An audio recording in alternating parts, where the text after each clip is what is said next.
All right, so I'm trying this a different way. No, I just did like an hour and a half about how we missed the point. And you need to understand that before you can understand the plan that would solve a lot of problems we have right now.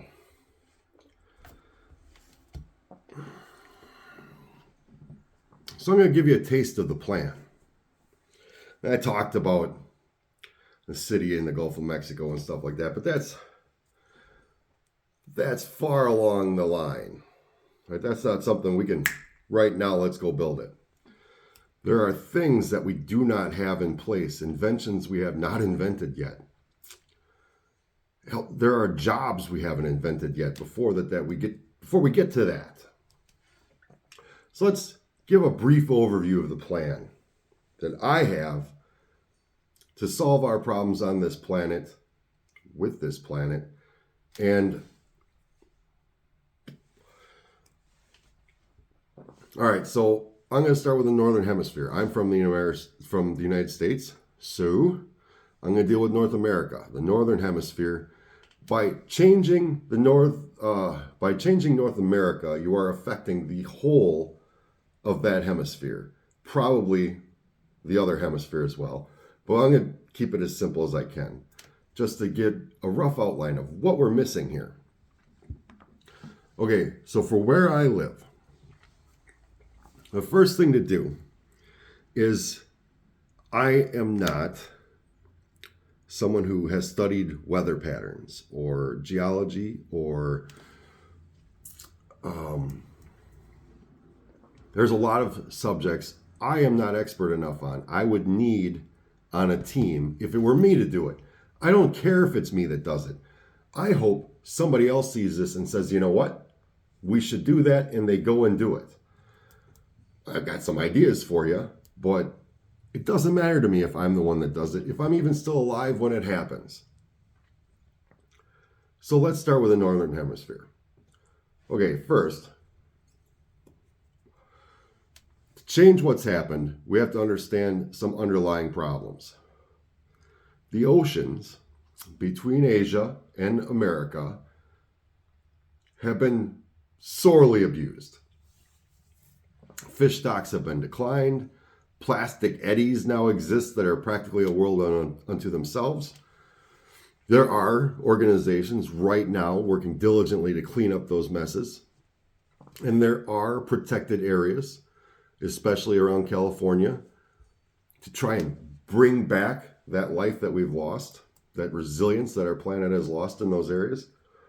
But that's where you'd have to start, or where my plan would start anyway.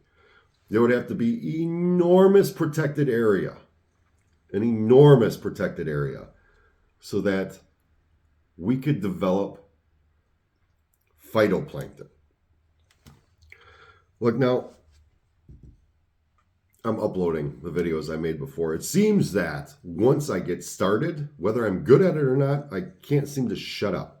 So I'm still uploading videos that I made earlier today, and this is now my third, and I haven't made a video before today for months. So this is me spewing, apparently. Phytoplankton. The increase in phytoplankton, massive increase in phytoplankton, what that does is increase oxygen, because that's what they do for us. About 1 in every 2 breaths you take, you can thank phytoplankton for. And they cause weather. What we need in California, which is direct next step as far as weather patterns go from where we are creating phytoplankton, we need water in California. We need to take down some of that desert. We need more snow buildup in the mountains beyond California. The Colorado River has been suffering for decades now. We need to replenish that, if not rethink it. But like I said, I'm not a geologist. I don't have a bird's eye view of what could be done in those regions. You give me a bird's eye view to actually imagine into, to project my thoughts into, I don't even know what I'm going to come up with yet. Therein lies the first problem. That job does not exist in our society. There is no job where somebody can go look at large scale geography and say, well, duh, that's what you should do with it if you want to create green energy. See, one of the videos I made gave us shit about how we put up windmills. We put them up where it's ecologically, where it's economically possible, feasible, and probable. We just put it where we can. It's more convenience than anything else. It doesn't generate what we need it to. It costs more in both in cost of wealth and in cost of natural resources to make them for what it does for us, because we're doing it in a system that we've run for thousands of years where we've missed the point. But that job doesn't exist for a good reason. All that land you'd be looking at is owned by people. How we have distributed land makes sense from a wealth perspective, because wealth, in our way of doing it, its only purpose is to protect itself and generate more of itself. That's it. If we understood money, the purpose of wealth would be the betterment of humanity and the ability of humanity to put forward large scale goals like the plan I have. You can't do my plan because there's no money to do my plan. You have to change how wealth is used. All right, so that job doesn't exist. Here's something that doesn't exist yet, but probably getting there.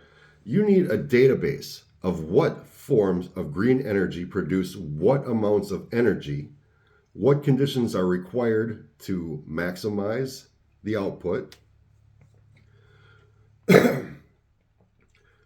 You need technology that is able to bridge multiple sources of creating energy into one usable stream of energy, because what we've got now is some of our large-scale green energy projects are like these big solar arrays that focus all reflected sunlight up to a focal point and generate heat. Or we've got windmills in farmers' fields, or we've got windmills out in the middle of the ocean. But there's no windmills out in the middle of the ocean along with solar farms along with it, because we have no way to protect the solar farm. Hard to protect the windmills sometimes. And I don't know, why not hydropower done at the same time? Because we have no way to float the hydropower, and we have no way to combine those energies into one usable form of energy. That technology, guess what? There's an opportunity for a gain of wealth. I would prefer to see that wealth used to generate more progress in this respect, but we've been missing the point, so that's probably not going to happen. All right, so there's a job that should exist that doesn't exist. A group of people with the imagination to look at an area, take in the data from the databases of what generates how much energy, how it should be used to generate its maximum potential, and say, well, look, this is a perfect natural wind corridor, or all we have to do is enclose this, and then we have a natural wind tunnel, or all we have to do is create a river here that eliminates the desert portion. To the east of the Rocky Mountains, there is a lot of desert. There's dry, arid land that, like the Badlands, for example. What happens if you make a tunnel from this rejuvenated ocean on the west of California coast through the Rocky Mountains all the way to the Badlands? Can you create a system in which the water that is moved from the ocean through the mountains is purified and minerals are added to in such a way, it's desalinated, they take the salt out of it, so it's fresh water when it gets to where it's going. Can you take ocean water from one end of the mountains, through the mountains, to a place like the Badlands, where now you can add water, protect said water, rejuvenate water tables in the area, and thus encourage plant life? Could you take the Badlands and make it a rainforest with the right technology and the right effort, the right focus of a species that is no longer missing the point, but is functioning the way it should, which is protecting the ecosystem in which it lives, developing it technologically. Look at what we've done technologically, what we've gathered from a data perspective. All of those points can be now used. Yeah, okay, we've missed the point, but it wasn't completely for naught. We learned a lot.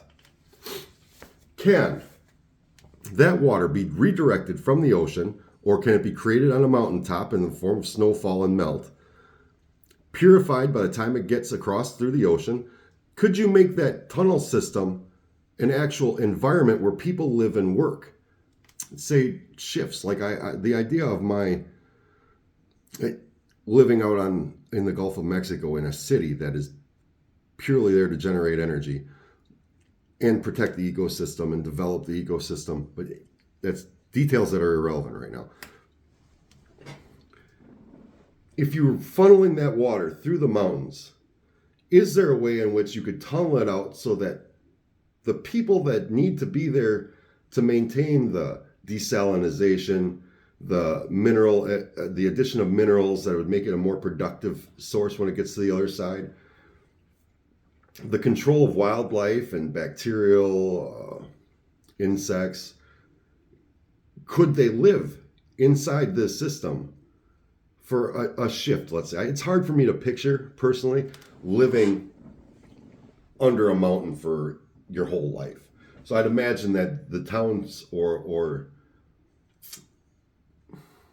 clusters of human civilization inside the mountain would be run on shifts. It would be a professional thing. So here's what we've got. We've got increased phytoplankton west of California, increasing rainfall, increasing oxygen for the planet in general, changes the topography of California, increases snowfall in the Rocky Mountains, increases runoff from the Rocky Mountains. Now we're moving east of the Rocky Mountains. We've got a tunnel, possibly with people who live to maintain this system of now fresh, highly mineralized water that is coming out into an area like the Badlands. See, it doesn't have to be North America. This could be Africa. This could be South America. This could be anywhere where people are willing to understand that we've missed the point and that in order to make progress, these are some of the steps we could take. Can you get fresh water, or what was salt water, and a problem with rising oceans? I imagine it's a problem. Get that water, make it fresh, make it productive. By the time it gets there, transform entire areas like the Badlands or the deserts, protect the water system, generate energy, have a place where people actually live, and their jobs is to generate more energy. Because this whole time you're bringing water from the ocean through the mountains, you could generate electricity off of that. It doesn't have to cost you energy. You could use it to make energy. I've got this thing on my Facebook page. There's this power generator that's just gravity. Okay, it's a fan. It sits at the top of the water. Water comes over the top of it, and it turns the turbine, and the water just goes on about its way. They've used these to generate power for things as big as clusters of homes and stuff like that. This is at the state of technology now. These could be done all along the whole interior of this thing. You don't have to carve out entire cities. You don't need to be dwarves about this. You could have the water functions, the moving water, and a path, enough room to do maintenance and checks. But all along that, you could be generating power the whole way. If you make the tunnel larger, you could be generating two types of power. I don't know about geothermal. I assume somebody out there could find a way to add it in. I assume it's possible, depending on elevations and this and that and things I'm not educated enough to know. But you could at least do hydro. As the water flows, it goes over the turbines and it just keeps on going. You could use the turbines to help purify the water if you create that technology. Yet another thing that does not exist yet, but could be very useful, valuable. Make the tunnel bigger. You've got hydro and you've got wind. That seems like a bit of a large-scale project to me. It's already large-scale without the wind. and it's not necessary to do it with the wind. Those generators in the hydro are enough to power whatever civilization is required along the path from the ocean to the desert.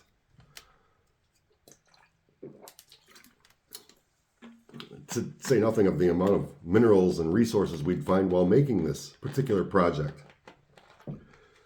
Okay, so hypothetically now, you've got water, you got increased phytoplankton, you've got salt water turning into fresh, highly mineralized, productive water as it gets to the deserts. You protect the water, because the problem with water in the deserts is it tends to evaporate quickly. So we've come up with several ways of doing this, whether it's just covering it with something dark and keeping it in the shade, or floating a bunch of black balls on the top. That was weird, but whatever. But either way, now you've got an enormous amount of water that can be purified and potent by the time it gets to some place that has no water. And we have seen in like Death Valley out in California or other desert areas, when it rains, the amount of life that just flourishes for this brief moment.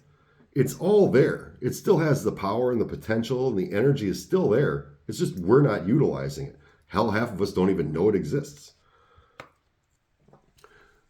So right now you're talking about half of one continent in one of two hemispheres on our planet. That alone, yeah, it'll have effect on real estate, where people live. Odds are, we found out in California, after extended drought and then rain, things can get washed away. I'm telling you, with a project like this, things will change. The landscape in which we live and have built infrastructure already will be different afterwards. To sell that, the people that have that property need to understand that we've been doing it wrong all this time. We have that infrastructure in places where it'll be washed or flooded or eroded away because we've been doing it wrong. And what it got us was essentially crap. What we're fighting for, what we're working towards, what we're dreaming and imagining is how not just to reverse processes we've set in order, but how to improve quality of life on a large, massive scale. If it were me, all the technological developments that are made along the way would be shared freely. I get it. That's a hippie way to look at it, or whatever you want to call it. Maybe I'm too optimistic. I'm not realistic enough.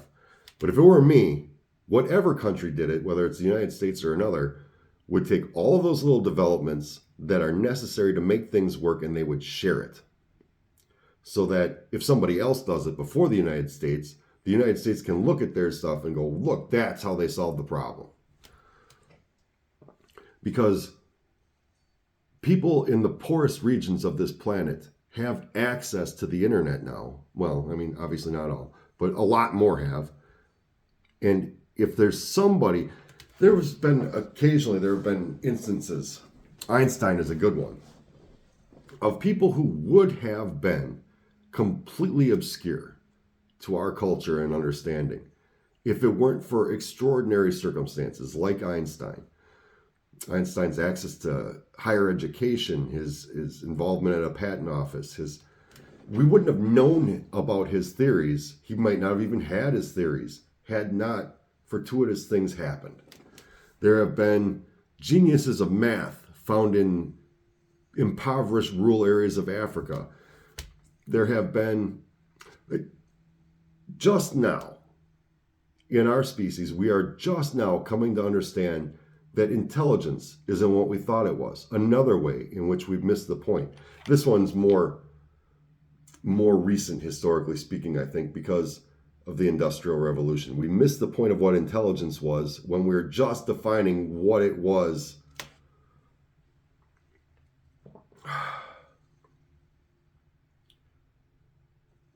The fact is, intelligence is far more diverse than we thought. An IQ score doesn't necessarily reflect how intelligent you are. If your intelligence is physical, if you are a genius athlete, that's not reflected in your IQ. If you are a genius musical composer, that's not reflected in your IQ. If you're a genius puzzle solver, that may be reflected in your IQ. But we are just now coming to understand the diversity of intelligence.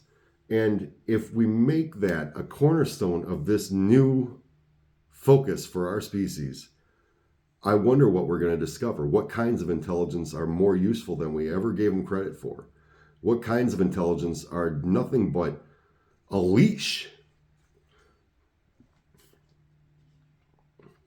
What would that do for insecurity of our species? Because a lot of what has happened to us has happened because of the insecurity that is seemingly innate in ourselves. A lot of the bad things have happened because that insecurity didn't exist in certain individuals. But then again, you don't know that, because most of the terrible things that are done out of fear have their root in insecurity. And we're only now beginning to understand that. My ability to make these videos is entirely held back by my own insecurities. Right now, I feel I'm doing a little bit better at it because I don't see my ugly face on this stupid thing anymore. Just turn the thing around.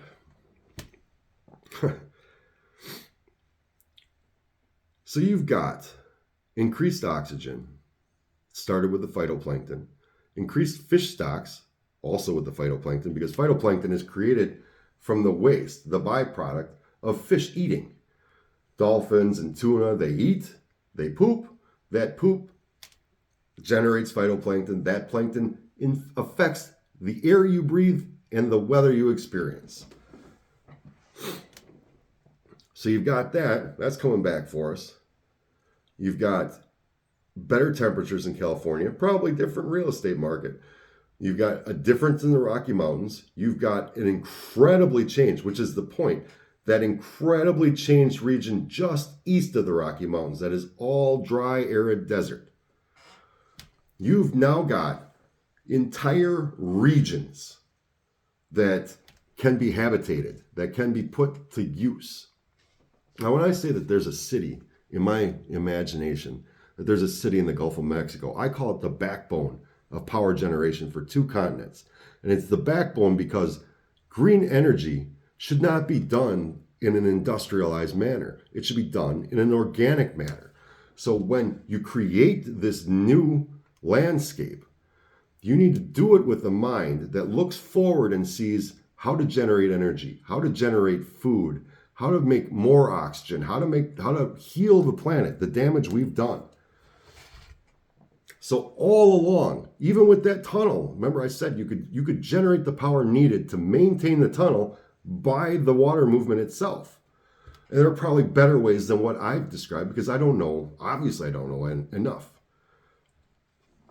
But now that you've got this incredibly transformed terrain to the east of the Rockies, that all can be developed for intelligent farming, intelligent energy production. You could make, it would be, the way I see it, this obviously can't happen overnight. So as the changes happen, the water comes out of the Rocky Mountains and it begins to transform the landscape. From the beginning of it, you start creating environments for humans that are designed to be organic with the environment, as opposed to, I mean, you tell your kids to go outside and play, and then you look at the environment we built for them to go out and play in. It's a concrete jungle everywhere now. I live in a rural town, and it's concrete everywhere.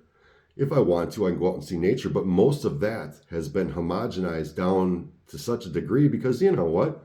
It's more convenient for us that way. It's more convenient if there isn't 50 million deer on my way to work. It's more convenient if the plants are homogenized in such a way that they're productive for food and not productive for insects that hurt the food. Or you follow? Nature isn't nature anymore. We've changed it to that degree. At least not for a lot of us. So when that water comes out of the Rocky Mountains, you protect it, you store it, it still can create energy for you, and now it rejuvenates the land. that land changes what you can do with it. You can live on it now. I see housing being built in a different way. I don't see housing as, well, if you make 400,000, this is the kind of housing you can afford.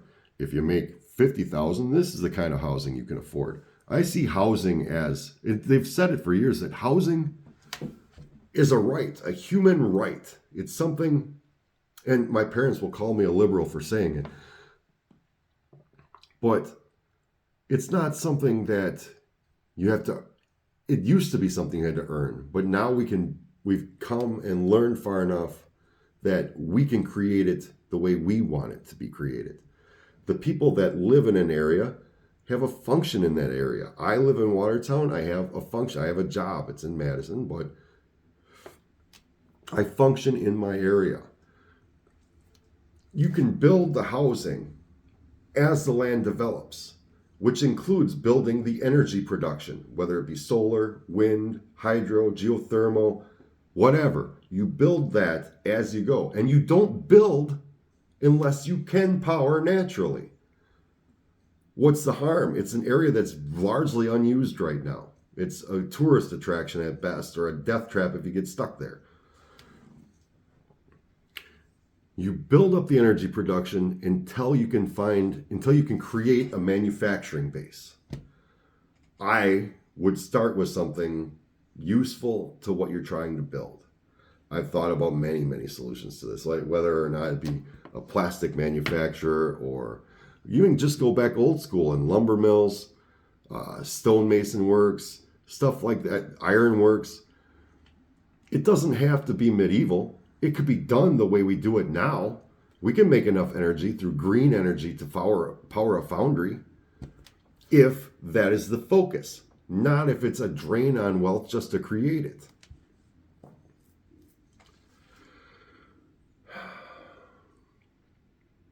The goal inevitably to be that we transform those wasted areas of the planet that we know are there, like deserts.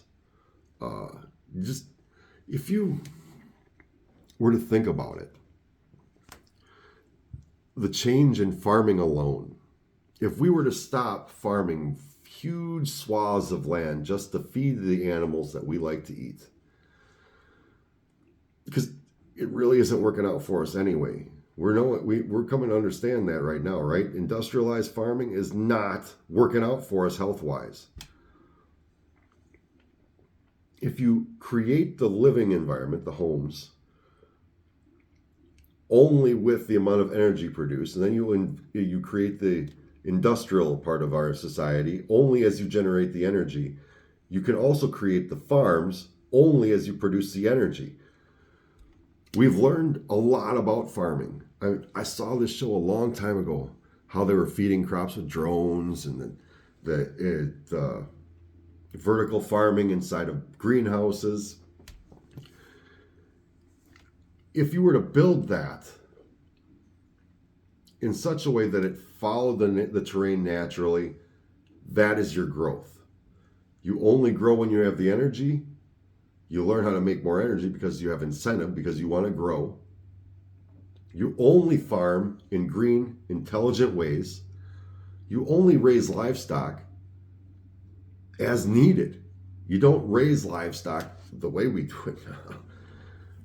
I would think that for this project to work, you would not import or export livestock. You would not import or export the meat, which would be interesting from a economic perspective and a legal perspective, because that would be starting to set certain parts of humanity aside, which would require different laws. And I'm not sure it's an entirely great idea, because we've done some weird stuff when it comes to that.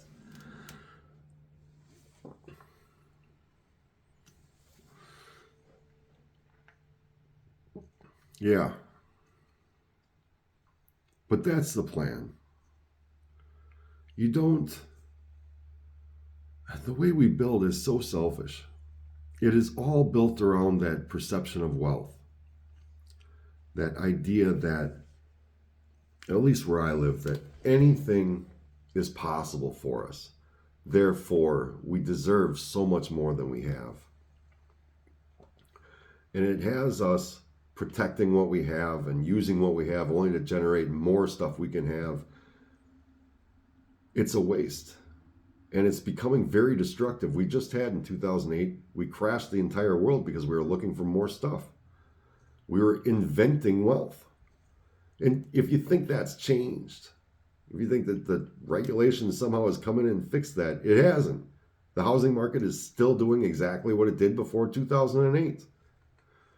It's the conspiracy theorists, if you want to call them that or whatever, are saying it's going to happen again, worse than before. And I can't fault them for believing that because I see it. The same things we were doing before are what we're doing now. We didn't learn any lesson. So housing needs to be different. It needs to be looked at different. It needs to be, so now I'm preaching to you. And really the point of this video was not to preach to you. It was just to give you a taste of the plan, of what can be done. Because it seems like nobody believes anything can be done, and the things that we do are so small and often foolish. One of the rules I like to live by in my meditations when I'm trying to solve these problems or come up with solutions or come up with interesting new scenarios to see if information can be gleaned, one of my guiding principles is the idea that size defeats us. I've said this before in other videos, but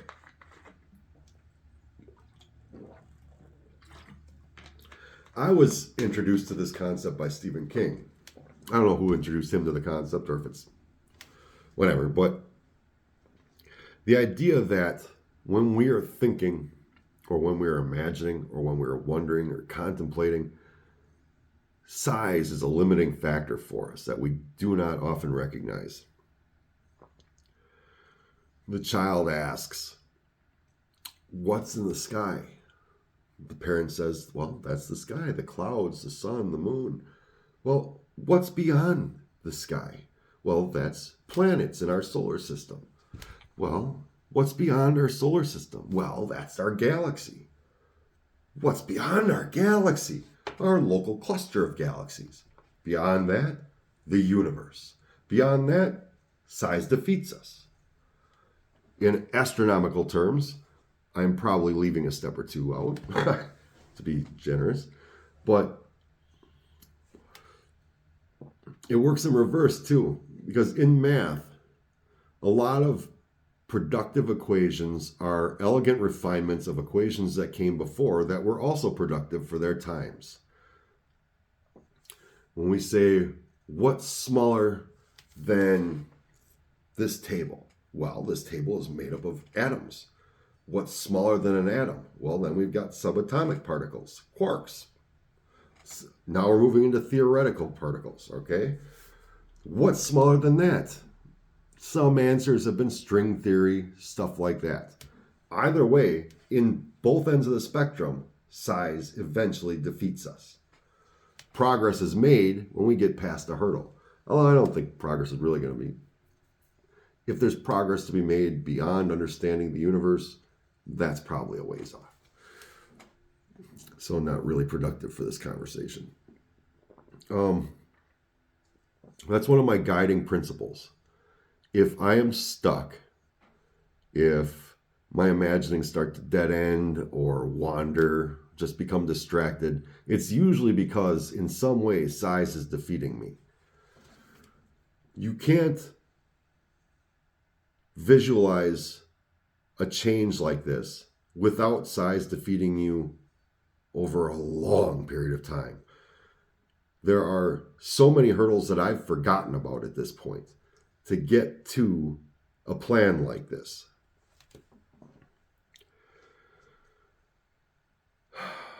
Either way, if you can imagine just a little bit I've described, you now have a basis for change for an entire hemisphere of this planet. It starts in one area with cooperation from Asian countries, American countries, protected areas, increase in fish stocks, increase in phytoplankton, increase in oxygen, increase in fresh water, increase in snow, a decrease in global temperatures, and it moves through and it continues to move through because now you've got this huge section of a continent that is farmland and forest and swamp, all of which we have terribly used. We have eliminated what used to be this grand northern forest, and we've turned it into sections and parcels of farmland for the animals that we like to eat. I think we could do that better. I think this plan sets us down that road. And I think there are a ton of jobs that don't exist that need to exist for this to happen. Like, you see surveyors when you're on your way to work or wherever to the store. See people are checking their thing, they're surveying the land. That's to understand topography, to understand what we can do with it. Can we make the road? Do we have to make the road? What we don't have is surveyors that say, oh, this parcel of land's got multiple hills. It's got ponds, rivers, forest. What can be generated within this area? If you move just an hour outside of just about any city except for probably Atlanta, because I don't think Atlanta really ends, but just an hour outside where you get to the rural areas, this how it is in most of the United States, at least in the middle of the country. You get just a bit outside and you get more natural. I say more natural because I've told you what we've done for farming. But if you can make, if there are people with jobs that can survey land in order to understand what can be useful for generating power, what can be useful for generating vertical farming, what could be useful for better use of how we raise our animals, that job doesn't exist. And there should be thousands of them. There should be people that have that job all over the place. There should be many universities that have the training for that job. But that job doesn't exist because we've looked at the world in the wrong way. And nobody suggested that we look at it in this way. Well, until now. That sounds arrogant to me. One of the problems with thinking like this is you have to constantly watch for arrogance. And really, the people that fill these new jobs, that should be, size defeats us is a good boundary for a good rule for breaking boundaries. And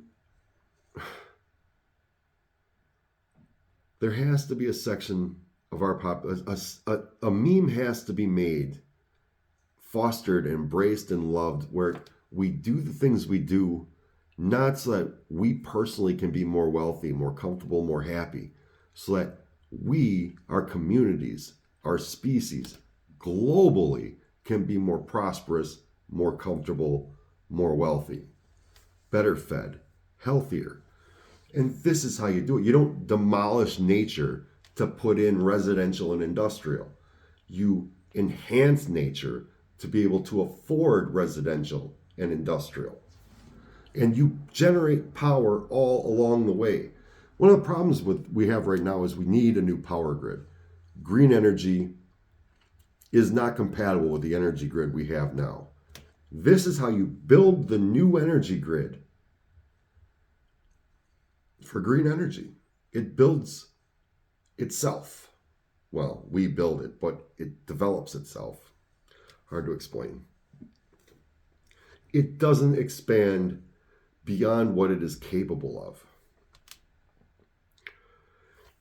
And once you go through these processes, once you learn these, once you develop these careers, these jobs, these focuses in life, then you can start to understand how I see a city in the Gulf of Mexico that is the backbone of power generation for 2 continents and a space program. Easily. Because all of the power we need is already being generated as we develop. That those huge areas like the Gulf of Mexico, that is superfluous energy for us. That is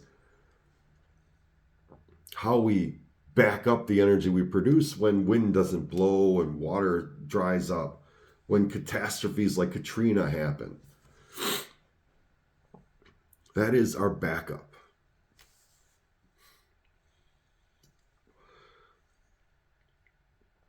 I see much more forest. I see all the diversity of nature that we've lost can be recovered. I mean, obviously some species are gone, and this isn't Jurassic Park fiction, so what we've lost is probably gone. Doesn't mean we can't create new. Doesn't mean we can't understand what has happened and stop it from continuing to happen. But I am not somebody that can do all this. It doesn't matter if I think it up. It doesn't matter if I dream it or imagine it. Everything is against this plan. Everything. For thousands of years, everything is against it. It is not realistic in the world we have built and endured through. It can't be done. Which is why I made the first two videos, to show what the problem is that we need to overcome. Oh, look at that. The first video I made today is 62% uploaded. I am not a techie. If I were to actually take what I know now or what I'm doing now to the next level, I would definitely need a team. I would love a brilliant CG person that could show you the video graphics of how we protect that swath of the ocean, that shows you that we could work together and show how California would be transformed, that can show you the tunnel. I mean, that's a massive undertaking. That is not something one person or one company or one corporation or one government can do. It takes true belief in the process. It takes a higher ideal to work towards. It takes people's dedication. It takes love, hope. Yeah, it's a trick right there, hope. Recently, I went through one of my dark phases. I don't think I'd ever want to medicate against them because so much can be learned from them. But they are dangerous. What was my point of this? Sorry, I get sidetracked a little bit there. My dark phase, all right, and hope.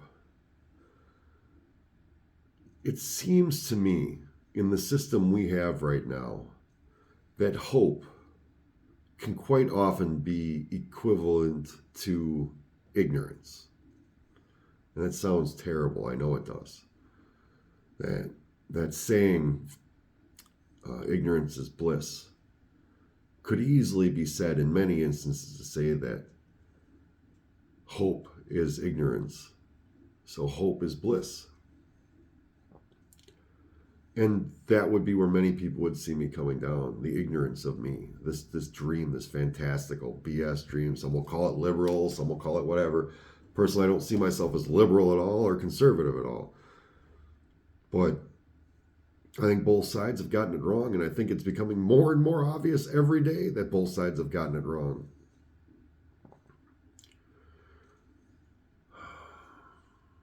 Politics. I don't think I want to discuss that. It's not my goal to change the politics of the world, though I think it's necessary. It's my only goal is to give you an idea of what we're missing out on by doing things the way we're doing them. That's it. Just a taste. As usual, I'm not looking to make $1 million off this stuff, so if you like what you see, just take it, use it however you want. It doesn't matter to me. And thanks for your time.